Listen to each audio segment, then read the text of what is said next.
what we are doing today, what all of us are doing today is so that we don't have to do the same thing again coming the next election.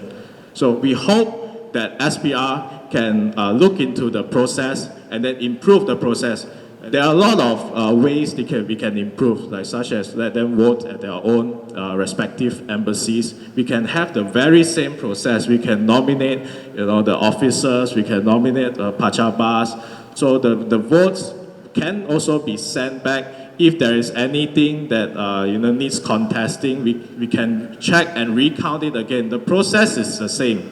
It's just that we need the political will to do the change. Coming back to what everyone is concerned, from what we have seen today, I know a lot of people are concerned that, how are we handling the ballots?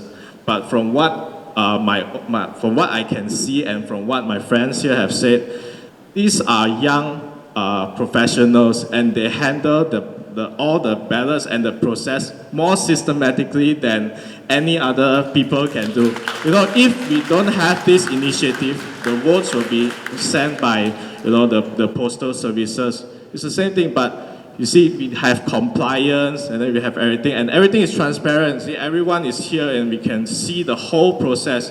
So we had nothing fishy going on. Everything is transparent, and everything is done professionally. So a huge kudos to them, and really, I hope that we don't have to do this again next time.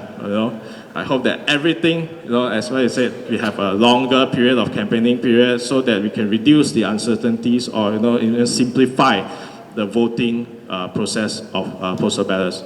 So rest assured, your ballots will arrive tomorrow at the vote tallying center. Don't worry about that. Okay.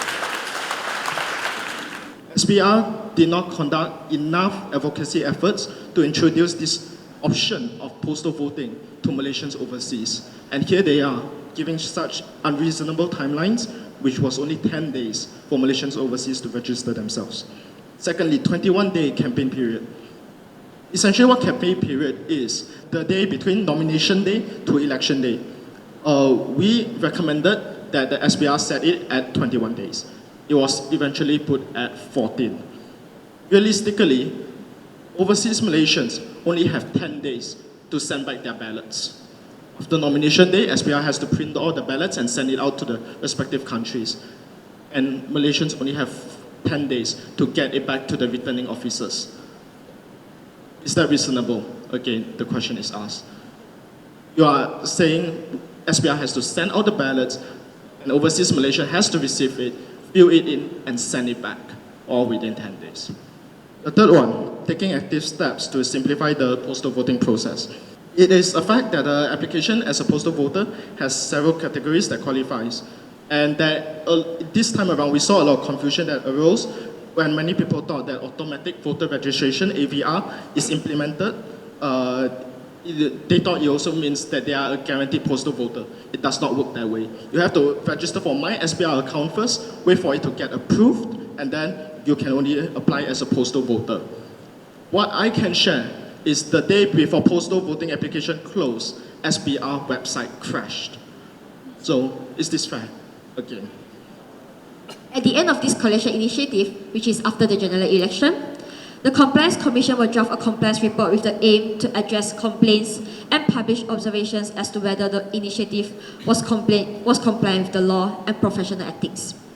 Once concluded, the findings will be published along with mitigatory measures and the future recommendations. For democracy to sustain itself, transparency and accountability is paramount. VoteMalaysia has made substantial efforts in not only making postal voting easier, but also encouraging high levels of youth turnout. In order to sustain this effort, we have a duty to ensure initiatives and proceedings are transparent and mechanisms put in place to keep us accountable to the public at large. What we wanted to try to solve is the issue of logistics within Malaysia, because we recognize that just because you're able to do the international or global management of logistics does not mean that you're able to get your ballots home fast. And that was the real problem that we had. So for example, if let's say you send it through FedEx or DHL, when you get to Malaysia, it still will take a couple of days before you can reach your final destination. So we wanted to cut short that entire process through what you see here today in KLSCAH. So essentially through this sorting center. So we have right now our volunteers in KLIA, 24 hours, yeah? We've been working, I think many of us have barely slept in these last few days. So we apologize if we don't look as beautiful and as good looking as we normally are, right? Trust me, Difan is normally actually he's still very good looking, so no worries. Yeah.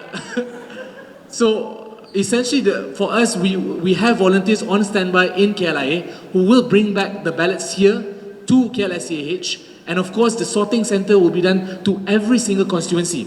After that, we will send it out to every single state in Malaysia, and then in every single state, it will then be distributed to every single constituency. So 222 receiving officers will be getting ballots from overseas Malaysian effectively, quickly, and most importantly, in a reliable manner through this initiative.